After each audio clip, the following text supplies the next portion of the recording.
हरे कृष्ण प्रभु। हरे तो एक क्वेश्चन है, जैसे अब अभी हम लोग कॉलेज में हैं, तो जनरली जो लोग गीता नहीं पढ़ते हैं, तो वो हमेशा ये क्वेश्चन पूछते हैं कि हम कैसे मान लें कि ये सत्य है। तो मतलब बिलीव नहीं करते वो ऐसे कहते हैं कि अब जैसे हिटलर के टाइम पे लोग मैनिपुलेट कर देते थे लोगों को, तो वैसे ही इसमें भी तो ऐसा हो सकता है कि किसी ने मैनिपुलेट करके लिख दी हो स्टोरी। जैसे कुछ भी कोई भी अपनी फिलॉसफी लिख सकता है, स्टोरी लिख सकता है। तो फिर उन लोग के लिए हम कैसे ऐसे ऐसे क्वेश्चन को आंसर दें? करेक्ट। यस, सो आपका प्रश्न ये है कि कैसे मान लें कि ये सच है, सच में भगवान कृष्ण ने बोला अर्जुन को। ये कोई स्टोरी भी तो ऐसे बना सकता है, स्टोरी भी तो, और हम क्यों इसको सच मान रहे हैं? सो हमें कहीं ना कहीं तो फेथ करना पड़ेगा, फेथ होना पड़ेगा। बिना फेथ के ये दुनिया नहीं चलती है। This world will not work. For example, आपको अगर मुंबई जाना है तो आप ऑनलाइन टिकट बुक करेंगे, ट्रेन का टिकट। फला फला दिन आपके ट्रेन होगी, ट्रेन का नंबर भी है, ट्रेन का नाम भी है। जब आप उस दिन जाते हैं तो वो ट्रेन उस प्लेटफॉर्म पे होती है, उस टाइम पे आती है वो, और आप उस फेथ के साथ उसमें बैठते हैं कि मेरा सीट रिजर्व है उसमें। जब आपने ऑनलाइन टिकट बुक किया था तो आपको क्या मिला था? एक ऑनलाइन पेपर ही तो आपको मिला, उसको आप प्रिंट करके या वैसे देख के आप जाते हैं वहां पे। तो उस फेथ के साथ आप उस ट्रेन में बैठते हैं, और कुछ देर के बाद टीटी आता है, वो भी चेक करता है, हाँ आपका नाम सही है, यस ये सीट आपकी ही है। तो फेथ कंफर्म हो गया, यस। फेथ के साथ हमने स्टार्ट किया था, लेकिन उस प्रोसेस में जब हम फॉलो किया हमने, तुम्हारा फेथ स्ट्रांग हो रहा है, वो प्रोसेस करेक्ट हमें दिखाई पड़ रहा है। फिर हम ट्रेन में बैठते हैं, फिर कुछ टाइम के बाद एक रूट पे ट्रेन जा रही होती है, कुछ स्टेशन आते हैं, तो हमें लगता है हाँ मुंबई जाने वाली ट्रेन के लिए ये पाथ है और ये स्टेशन आ रहे हैं। तो हमें और कंफर्मेशन आता है कि अभी हम सही रास्ते पे जा रहे हैं, सही ट्रेन में जा रहे हैं। वो ट्रेन बैंगलोर भी तो जा सकती थी, लेकिन आपको कंफर्म होता है कि हाँ मुंबई जा रही है तो ये स्टेशन आएगा। नहीं तो पता चला कि कुछ साउथ इंडिया के कुछ स्टेशन आने लगे, तो हम फिर लगेगा अरे गलत ट्रेन में बैठ गए हम। फिर कंफर्म होता है। फिर हम कुछ आसपास के लोगों से भी बात करते हैं, अच्छा आप भी मुंबई जा रहे हो क्या, आप कहाँ जा रहे हो? तो फेथ और कंफर्म होता है। अगर वो बोलते नहीं नहीं ये तो बैंगलोर जा रही है, आप गलत ट्रेन में बैठ गए, तो हम तुम्हारा दोबारा चेक करने लगते हैं। सो आसपास के लोग से हम कंफर्म करते हैं, रिकन्फर्म करते हैं सही जा रही है क्या।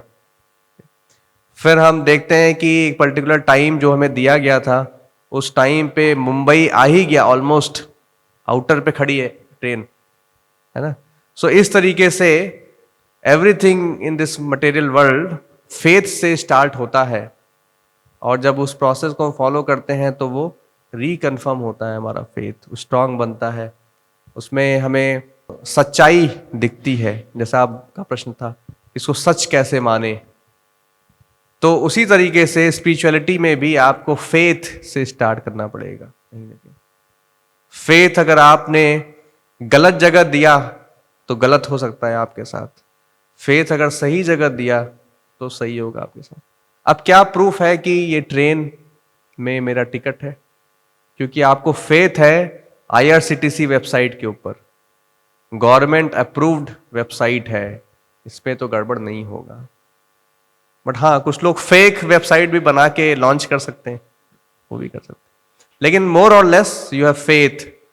उसी तरीके से शास्त्रों पे हमें फेथ होना चाहिए। ये शास्त्र किसने बनाए हैं? 18 पुराण हैं, 4 वेद हैं, भगवद गीता है, भागवतम है। कोई ऑर्डिनरी पर्सन तो इसको नहीं लिख सकता। एक लाइफ आपका कम पड़ जाएगा इस नॉलेज को समझने के लिए। जो इसमें संस्कृत है, जो वर्ड्स यूज किए हैं, जो पोयम जिस तरह से इसकी रचना की गई है पोएटिक वे में, तो आपको एक जन्म भी कम पड़ जाएगा। फिर तो शास्त्र किसने लिखे हैं? वेद व्यास जी ने लिखे हैं। शास्त्रों से ही हमें पता चलता है कि वेद व्यास जी ने लिखे हैं। शास्त्रों से यह भी पता चलता है कि वेद व्यास जी ऑर्डिनरी पर्सन नहीं है, वो भगवान के अवतार हैं। भगवान के 28 अवतारों में उनका भी वर्णन है भागवतम में, वेद व्यास जी का। सो ऑर्डिनरी पर्सन नहीं है, उन्होंने ये लिखा है। और कैसे हम फिर इसको माने कि सही है, तो फॉलो करके देखिए। जैसे आपने ट्रेन को कैसे माना कि ये सही में आपको मुंबई लेके जाएगी, बैठ के देखा, फॉलो किया, आपस में लोगों से कंफर्म किया, जो लोग बैठे थे उस ट्रेन में उनसे पूछा आपने सही जा रही है क्या। उसी तरह से भक्तों के ऊपर उसको आप कंपेयर कर सकते हैं, भक्तों से, डिवोटीज से। जो लोग इस प्रोसेस को प्रैक्टिस कर रहे हैं उनसे पूछिए क्या आपको फायदा मिल रहा है, आपने भक्ति किया तो हमारा फेथ कंफर्म होगा। मैं 10 साल से इस मूवमेंट में हूं, तो मैं क्यों हूं इस मूवमेंट में, तो आप पूछ सकते हैं व्हाई आई एम हियर। कुछ डिवोटी और भी ज्यादा साल से होंगे, 20 साल से होंगे, 50 साल से होंगे इस मूवमेंट में। क्यों है इस मूवमेंट में? अगर ये ट्रेन सही रास्ते पे नहीं जा रही होती तो कभी भी उतर सकते थे ना किसी भी स्टेशन पे। क्यों नहीं उतर रहे हैं? इसका मतलब ये सही डायरेक्शन में जा रही है ये ट्रेन। लोगों को फायदा मिल रहा है इसलिए इस ट्रेन को पकड़ के बैठा हुआ है, इससे उतर नहीं रहे। सो लोगों को भक्ति से फायदा मिल रहा है इसलिए इसको छोड़ नहीं रहे हैं। ज्यादा से ज्यादा भक्त बन रहे हैं पूरी दुनिया में। प्रभुपाद जी की भगवद गीता लिखने के पहले बहुत सारी भगवद गीता थी, लेकिन उसे पढ़ के कोई भक्त नहीं बना। लेकिन जब प्रभुपाद जी ने भगवद गीता लिखी तो पूरी दुनिया में भक्त बन गए। तो उन भक्तों से आप पूछिए क्या आपको चेंज मिला, क्या आपको फायदा हुआ आपके लाइफ में, क्यों आपने ये पाथ एक्सेप्ट किया। या इन जनरल जो लोग भी इसको फॉलो कर रहे हैं, बहुत सारे लोग फुल टाइम डिवोटी नहीं बनेंगे, वो फैमिली पर्सन होंगे, बिजनेस होगा, जॉब होगा, बट वो लोग भी मंदिर आ रहे हैं रेगुलरली, चैंटिंग कर रहे हैं, भगवद गीता पढ़ रहे हैं। तो उन्हें क्या फायदा मिल रहा है कि वो मंदिर में रेगुलरली आ रहे हैं? तो उनसे पूछने से हमारा फेथ स्ट्रांग बनेगा। इस प्रोसेस पे हमारा फेथ और स्ट्रांग बनेगा। हमें कॉन्फिडेंस आएगा कि हम ये जो पाथ फॉलो कर रहे हैं ये सही है। तो करके देखना पड़ेगा। भगवद गीता का एक भी स्टेटमेंट ऐसा नहीं है जो कि पास्ट हो गया, अभी कोई रेलेवेंस नहीं है, ऐसा एक भी स्टेटमेंट नहीं है भगवद गीता में। लेकिन ऑथोराइज भगवद गीता पढ़नी पड़ेगी, ऑथोराइज गुरु के माध्यम से समझना पड़ेगा। जैसे शिला प्रभुपाद जी जो इस्कॉन के फाउंडर हैं, उनकी भगवद गीता पढ़ी तो आपको समझ में आएगा। एग्जाम्पल के लिए भगवद गीता में है, हम लोग ये शरीर नहीं है, हम आत्मा है। ये शरीर टेम्परेरी है, कृष्ण बोल रहे हैं भगवद गीता में। न हन्यते हन्य माने शरीरे, ये शरीर का नाश हो जाएगा बट आत्मा का नाश नहीं होता। जिस तरह से हम अपना कपड़ा बदलते हैं जब कपड़ा पुराना हो जाता है, वैसे ही मृत्यु के समय हम शरीर चेंज करते हैं। देहिनो अस्मिन् यथा देहे कौमारम यौवनम जरा तथा देहांतर प्राप्तिर धीरस तत्र न मुह्यति। जैसे इस लाइफ में आपके पास बच्चे का शरीर था, आप बच्चे थे 10 साल 15 साल 20 साल पहले, अब यंग हो गए, कौमारम यौवनम जरा, अभी आप यंग एज में हैं, यौवनम, फिर बाद में बुढ़ापा भी आएगा। सो जिस तरह से इस लाइफ में आपने इतने सारे शरीर आप चेंज कर रहे हैं, उसी तरीके से at the time of death आपको दूसरा शरीर लेना पड़ेगा। इसको समझने में क्या डिफिकल्टी है? कोई डिफिकल्टी है? इस लाइफ में ही आप इतने शरीर चेंज कर रहे हैं, you are the same person. देहिनो अस्मिन् यथा देहे कौमारम यौवनम जरा तथा देहांतर प्राप्तिर धीरस तत्र न मुह्यति। Those who are Dheera, they are not bewildered by such a change which happens at the time of death. देहिनो अस्मिन् यथा देहे, देही मतलब occupier of the body, soul. Deha means this body. So we are not the body, we are the occupier of the body, we are the soul, we are आत्मा। इसलिए हमारा body change हो रहा है but we are the same person. इसे समझने में क्या डिफिकल्टी है? एक बच्चा भी समझ सकता है। इस फेथ के साथ हम जब भगवद गीता स्टार्ट करते हैं, पढ़ना स्टार्ट करते हैं, तो उसमें सब कुछ हमें रियलिटी दिखता है। Everything is reality. ये बात एक बच्चे को सभी समझ में आ जाएगी जो कृष्णा स्टेटमेंट बोल रहे हैं। अगर आप शरीर ये टेम्परेरी नहीं है तो आप बताइए, अगर ये शरीर परमानेंट है तो आप बताइए। कृष्णा वही लिख रहे हैं भगवद गीता में, ये शरीर टेम्परेरी है। हम तो देखते हैं ना, डेथ तो लोगों का देखते ही है, ओल्ड एज भी देख रहे हैं, बुढ़ापा भी देख रहे हैं। तो how, why not to believe on these statements of Bhagavad Gita? What is that which is obstructing us not to believe on the instruction of Bhagavad Gita? Krishna बोल रहे हैं कि मन को कैसे कंट्रोल करें, लस्ट को कैसे कंट्रोल करें। व्हाट इज द, अर्जुन प्रश्न पूछ रहा है कि what is the cause of पाप कर्मा, पाप कर्मों का, पाप कर्म हम क्यों करते हैं? हमें पता है कि पाप कर्म नहीं करने चाहिए, बट ऐसा लगता है कि we are force to do paap karma. ये अर्जुन का प्रश्न है। सो कृष्णा बोल रहे हैं कि it is because of lust, lust की वजह से आप, you are force to do. तो इसमें क्या, ये तो बहुत सिंपल स्टेटमेंट है समझने के लिए, कोई भी समझ सकता है, इसमें गलत क्या है। सो उसी तरह से भगवद गीता बहुत ही प्रैक्टिकल है, it is very practical, anybody can understand. अगर ऐसा नहीं है तो बताइए, if it is not like that then you tell me. इस भौतिक संसार ये क्या है उसमें बताया गया है।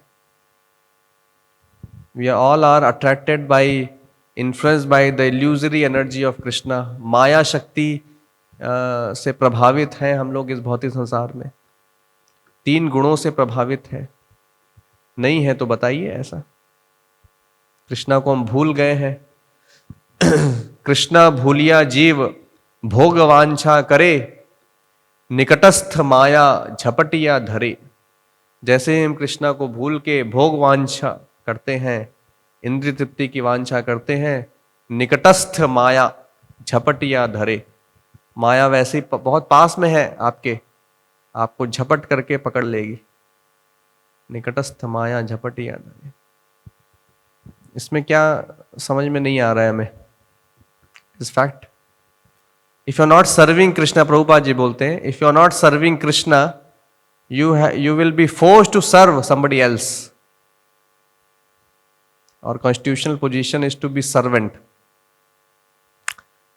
जीवेर स्वरूप है नित्येर कृष्ण दास, लेकिन एक्चुअल पोजीशन क्या है? We are constitutionally we are servant of Krishna. जब आप वो पोजीशन भूल जाते हैं तो किसी न किसी की आपको सेवा तो करना पड़ेगा, उससे आप बच नहीं सकते। प्रधानमंत्री मोदी भी पूरी देश की सेवा कर रहे हैं। आप या तो माता पिता की सेवा करेंगे, या सोसाइटी की सेवा करेंगे, या कंट्री की सेवा करेंगे, या वर्ल्ड की सेवा करेंगे। कुछ किसी की सेवा नहीं कर रहे हैं तो अपने इंद्रियों के आप दास हैं। You are serving your senses, lust, anger, greed. Serve कर रहे हैं कि नहीं उसे? हर दिन हम सर्व करते हैं लस्ट, एंगर, ग्रीड को। कुछ सर्विंग के लिए नहीं मिला। फॉरेन कंट्रीज में क्या है? कुछ भी नहीं है, रिलेशनशिप बहुत प्रॉब्लमेटिक है। यहाँ तो फैमिली है इंडिया में, वहाँ कोई फैमिली जैसा कोई कॉन्सेप्ट बहुत कम है। एक व्यक्ति के कितनी सारी पत्नियां हैं, एक महिला के कितने सारे पति हैं, एक्स वाइफ, एक्स हस्बैंड, उनसे कोई लड़का है, उनसे कोई लड़की है, वो कहीं रह रहा है, कहीं रह रहा है। बच्चे भी साथ में नहीं रहते, यंग होते ही थोड़ा सा दे विल बी सेंट। सो वहाँ पे जब उनके पास कोई भी सर्विंग के लिए नहीं होता, so they will keep dog to serve. कहीं कहीं सिचुएशन ऐसा होता है कि पूरा प्रॉपर्टी वो डॉग के नाम पे लिख के व्यक्ति वो चला जाता है। कोई है नहीं, अब किसको दे प्रॉपर्टी? सो कुत्ते के नाम पे प्रॉपर्टी लिख के वो मर जाता है। सो प्रभुपाद जी बोलते हैं, if you are not serving God, you have to serve dog. If you are not serving God, God, God, DOG, dog. If you are not serving God, you have to serve dog. किसी न किसी का तो सेवा करना पड़ेगा आपको, सेवा से बच नहीं सकते। तो what is best? Best is to serve God. जैसे गवर्नमेंट में आपका सर्विस मिल जाए, सरकारी नौकरी मिल जाए, will be very happy. So there is a supreme government and Krishna is on top of it. सो भक्त बन गए मतलब आपकी सरकारी नौकरी में लग गई आपकी।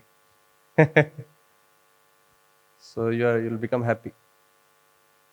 अभी आप लोग प्राइवेट जॉब कर रहे हैं, कुछ लोगों के पास जॉब भी नहीं है, कुछ लोग प्राइवेट जॉब कर रहे हैं। When you become devotee, when you get the service of the Lord, मतलब आपकी सरकारी नौकरी लग गई। Because Krishna is supreme government.